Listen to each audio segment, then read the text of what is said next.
그리고 펼쳐보면 진짜 시원하네요. 안녕하세요, IT 크리에이터 신났습니다. 갤럭시 Z 폴드 2입니다. 예로부터 삼성은 2세대부터라는 말이 있죠. 갤럭시 S1에 이은 불후의 명기 갤럭시 S2가 있고, 이 밖에도 삼성의 수많은 2세대나 짝수 번째 아이템들은 대부분 전작들이 느꼈던 유저들의 불편한 부분이나 개선점들을 모두 고치고 나와서 명작으로 돌아왔던 이력이 있습니다. 그리고 이번 갤럭시 Z 폴드 2도 삼성의 2답게 완전히 새롭게 바뀐 폴더블 폰으로 돌아왔습니다. 사실 저는 갤럭시 폴드 1을 구매하진 않았고 Z 플립만 써왔는데, 이번에는 Z 폴드 2도 구매하게 되었습니다. 스마트폰을 굉장히 좋아하고 관심이 많은 입장에서 왜 폴드 1은 걸렀었는지, 그리고 Z 플립을 쓰면서 어떻게 삼성의 폴더블 폰에 대해서 신뢰가 생겼는지, 그리고 어떠한 이유에서 Z 폴드 2를 구매하게 되었는지에 대해서도 말씀드려보도록 하겠습니다. 우선 뜯어보도록 합시다. 자, 기본적으로 케이스는 이 정도 크기 차이가 있습니다. Z 폴드 2는 기본적으로 태블릿의 폼팩터를 가지고 있기도 해서 이렇게 일반적인 Z 플립의 케이스나 노트 4의 케이스보다도 이렇게 훨씬 큰 모습을 보여주고 있고, 조금 추억팔이 하자면 사이언의 뉴 초콜릿보다도 훨씬 큰 모습을 보여주고 있습니다. 쪽 이렇게 딱 뜯어주면은 Z 플립과 마찬가지로 Z 플립은 벗겼을 때 속 안에 플립이라는 글자가 나오는데, Z 폴드 2는 완전한 나비 모형은 아니고 뭔가 이렇게 슈악 느낌인 것 같습니다. 미래의 모습을 바꿀 갤럭시 Z 폴드 2 5G를 소개합니다. 이번에 삼성이 노트 20 시리즈부터 해서 노골적인 원가 절감이 좀 눈에 보여서 많은 사람들이 아쉬워했잖아요. 이번 갤럭시 Z 폴드 2도 여러 부분에서 원가 절감의 흔적이 보여서 개인적으로 약간 아쉽습니다. 일단 패키징만 하더라도 전작이었던 갤럭시 폴드에 비해 굉장히 단촐합니다. 원래 보통 여기에 케이스가 들어있죠. 그런데 안 들어있고요. 전작인 갤럭시 폴드는 갤럭시 버즈가 아예 패키징 자체에 포함이 되어 있었던 것에 비해 이번 Z 폴드 2는 완전히 빠져있게 되었습니다. 물론 저처럼 사전 예약을 통해서 구매를 하셨다면 사전 예약 혜택으로 갤럭시 버즈 라이브나 케이스 패키지 둘 중에서 하나 선택하실 수 있으니까 그걸로라도 좀 아쉬움을 달랠 수 있겠습니다. 하지만 아무래도 원래 들어있었던 것과 들어있었던 것을 쇽 빼고 그것을 혜택으로 돌려버리는 것은 뭔가 좀 줬다 뺏는 느낌이 드는 것은 어쩔 수 없네요. 그리고 2020년에 들어서는 이제 거의 국룰이라고도 할 수 있는 번들 케이스가 이번 Z 폴드 2에서는 빠져 있습니다. 폴드 1이나 Z 플립까지는 번들 케이스가 이렇게 동봉이 되어 있었거든요. 그런데 Z 폴드 2에서는 완전히 빠져 있네요. 이게 또 저뿐만이 아니라 많은 스마트폰 커뮤니티 같은 곳들에서도 곤란해하고 계시는 것 같은데, 지금 시중에 Z 폴드 2용으로 나온 케이스의 선택지 자체가 굉장히 적어요. 아직 정식 출시가 되지 않은 곳들도 되게 많고 디자인도 다양하지 않기 때문에, 그리고 이렇게 200만 원 넘어가는 고가의 스마트폰을 대다수의 사람들이 솔직히 처음 만졌을 때 생폰으로 쓰기 조금 부담스럽잖아요. 그래서 보통 미리 기기가 오기 전에 케이스를 주문해두고 기기가 도착하자마자 케이스를 딱딱 껴두던가, 혹시나 케이스가 늦어지면 번들 케이스로 미리 방어를 해둔 다음에 케이스가 도착하면 그걸로 갈아 끼우거나, 아니면 그냥 나는 번들 케이스로만 완전 방어, 보통 다들 이러실 텐데 Z 폴드 2는 시중에 풀린 케이스의 선택지도 적고 그마저도 아직 출시가 안 된 것들도 많고 심지어 번들 케이스도 없습니다. 정품 케이스는 뒷판만 케이스가 있기 때문에 앞부분을 보호할 수가 없더라고요. 이 부분이 굉장히 아쉽습니다. 자, 이제 기기를 살펴볼 텐데 막 완전 정확한 제품 설명과 스펙 설명은 먹이업 유튜버분들 삼성이나 통신사들한테서 미리 다 제공받아서 가이드라인에 밖에 딱딱딱 제품 설명해준 영상들 이미 다 풀려 있잖아요. 그거 봐주시면 될 것 같고, 저는 이번 영상에서 폴드 1을 보면서 단점이라고 느껴져서 구매하지 않았고, 또 갤럭시 Z 플립을 실제로 쓰면서 어떻게 삼성 폴더블 폰에 대한 신뢰를 갖게 되었고, 그리고 실제로 Z 폴드 2가 나온 것을 보고 왜 구매했는지에 대해서 말씀드리려고 합니다. 주의사항: 화면, 펜, 손톱 등 날카롭거나 딱딱한 걸로 이렇게 누르지 마세요. 카드 동전 열쇠가 껴있을 때 이렇게 닫지 마세요. 방수 방지는 안 됩니다. 화면 보호를 위해 부착된 보호 필름 유지하세요. 그리고 제품에 자석이 내장되어 있습니다. 이렇게 주의사항을 읽어보고 뜯어보도록 합시다. 뒤에서부터 뜯는구나.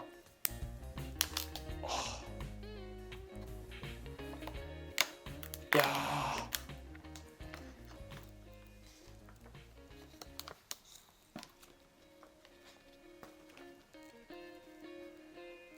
지금 처음으로 딱 들게 되었는데 굉장히 기분이 좋습니다. 내 얼굴이네.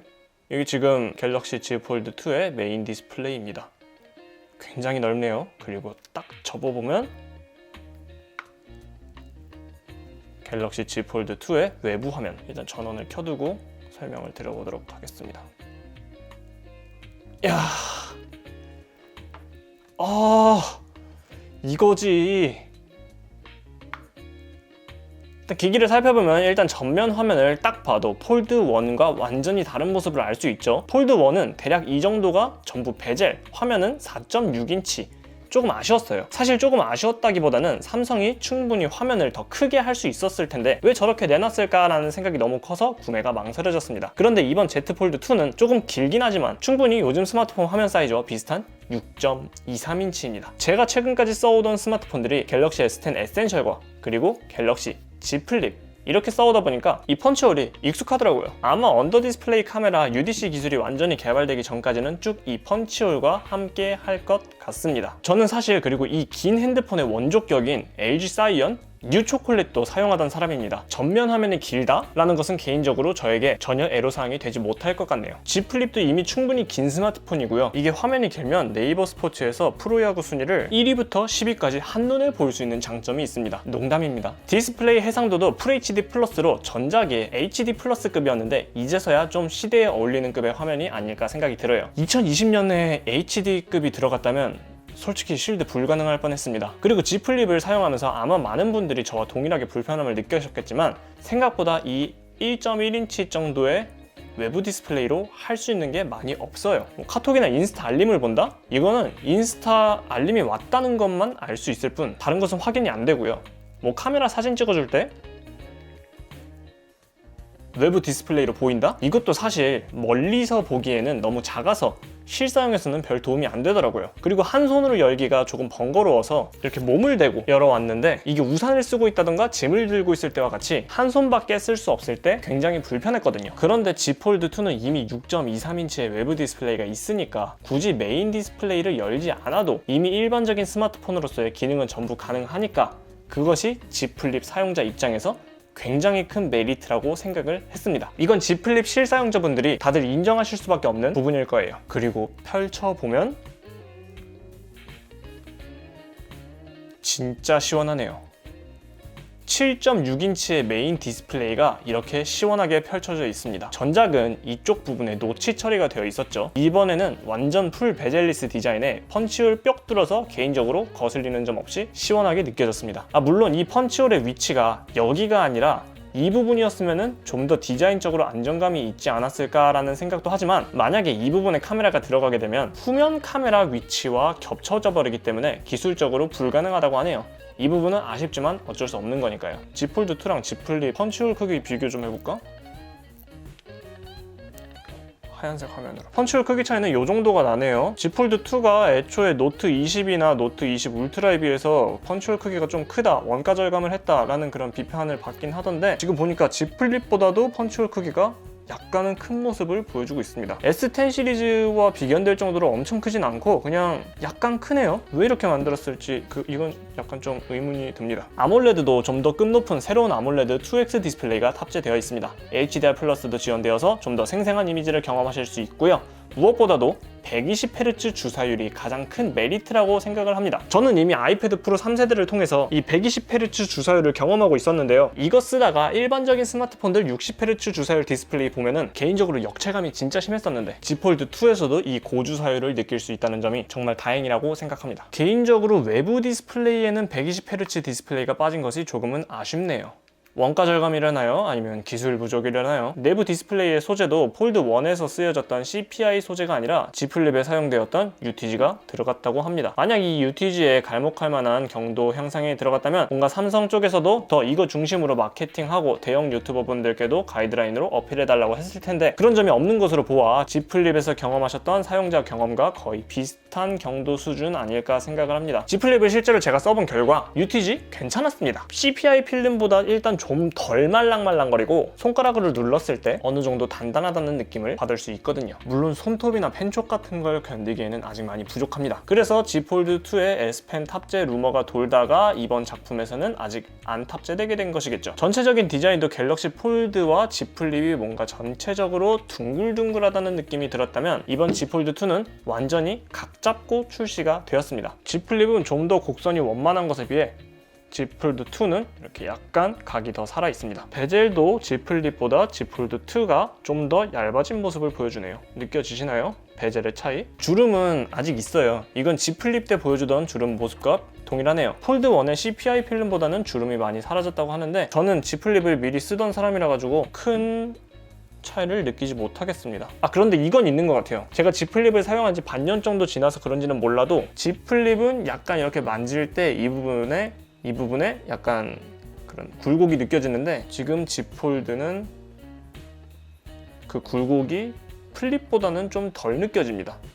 이것도 반년 정도 사용하다 보면 조금 심해지려나요? 그건 잘 모르겠습니다. 그런데 재밌는 거 하나 알려드릴까요? 삼성의 폴더블을 사지 못하고 주름을 욕하는 사람들은 수도 없이 많지만 정작 실사용자들 중에서는 주름이 그렇게 크게 신경 쓰이는 사람들 거의 없다는 거. 이게 사람은 적응의 동물이라고 적응이 되더라고요. 옆에서 보면 주름이 도드라져 보이는데 이게 정작 기기를 잡고서는 정면에서 보면은 주름이 그렇게 크게 신경 쓰이지 않거든요. 정말입니다. 요즘 갤럭시 투고 서비스도 되게 잘 되어 있는데 한번 Z 플립이든 Z 폴드 2든 투고 서비스 체험 받아보세요. 정말로 주름 신경 쓰이지 않습니다. 일단 태블릿으로서 활용이 가능할 수준의 폴더블이다 보니 앞으로의 실사용이 정말로 기대가 됩니다. 사실 Z 플립은 펼쳐봤자 기다란 스마트폰이었을 뿐 솔직히 멀티태스킹이나 그런 거에서 큰 활용성을 느끼진 못했었거든요. 하지만 얘는 크기가 아이패드 미니랑 비슷할 정도니까 멀티 윈도우 기능 같은 것들로도 쏠쏠하게 쓸 수 있을 것 같다는 생각이 듭니다. 힌지는 Z 플립에 적용되었던 프리스탑 힌지가 동일하게 들어가 있네요. 이걸 통해서 세워두고 유튜브를 보거나 뭔가 카메라 앵글을 잡거나 하는 활용이 폴드 1보다는 훨씬 편해지겠습니다.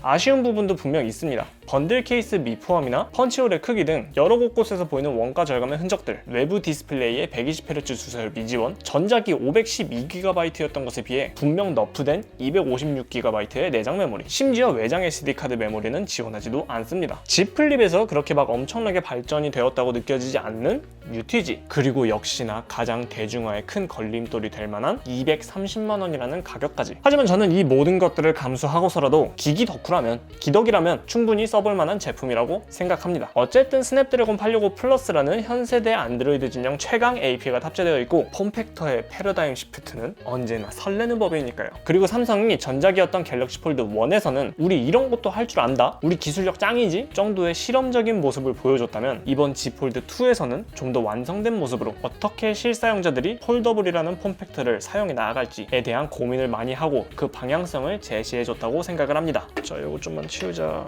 네, 치울게요. 자, 이렇게 해서 갤럭시 Z 폴드 2 간략하게 언박싱 및 처음 본 소감에 대해서 말씀을 드려봤습니다. 앞으로 실제로 사용하면서 혹시라도 Z 플립과 비교되는 부분이 있을지, 그리고 불편한 점이나 좋은 점이나 이런 것들에 대해서 계속해서 영상 컨텐츠 제작해 나아갈 생각이니까요. 영상이 도움이 되셨다면 좋아요와 구독, 알람 설정 부탁드립니다. 여러분들의 구독이 제 다음 컨텐츠 제작에 큰 힘이 되거든요. 지금까지 IT 크리에이터 시나스였습니다. 시청해주셔서 감사합니다. 인사할래? 안녕.